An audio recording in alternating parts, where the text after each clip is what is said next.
శ్రీ గాయత్రి అష్టకం. ఉషకాలగమ్య ముదాత్తస్వరూపాం అకార ప్రవిష్ట ముదారాంగభూషాం అజేసాదివంద్య మజార్చాంగభాజా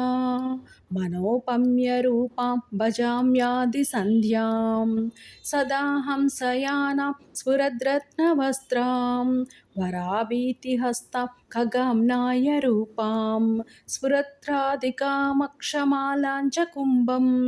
దదానామహం భావయే పూర్వసంధ్యాం స్ఫురశ్చంద్రకాంతాం శరశ్చంద్రవక్రాం మహాచంద్రకాంతాద్రిపీనస్తనాఢ్యాం త్రిశూలాక్షహస్తాం త్రినేత్రస్య పత్నీం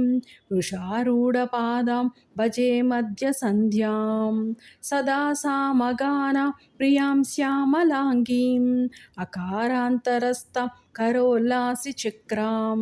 గదాపద్మహస్తాం త్వనత్పాంచజన్యాం ఖగేశోపవిష్టాం భజేమాంతసంధ్యాం ప్రగల్భస్వరూపాం స్ఫురత్కంకణాఢ్యాం అహం లంబమానస్తనప్రాంతహారాం మహానీలరత్న ప్రభాకుండలాభ్యాం స్ఫురత్రైరవక్రాం భజే తుర్యసంధ్యాం హృదంబోజమద్రే పరాం నాయమీడే సుఖాసీన సద్రాజహంసాం మనోజ్ఞం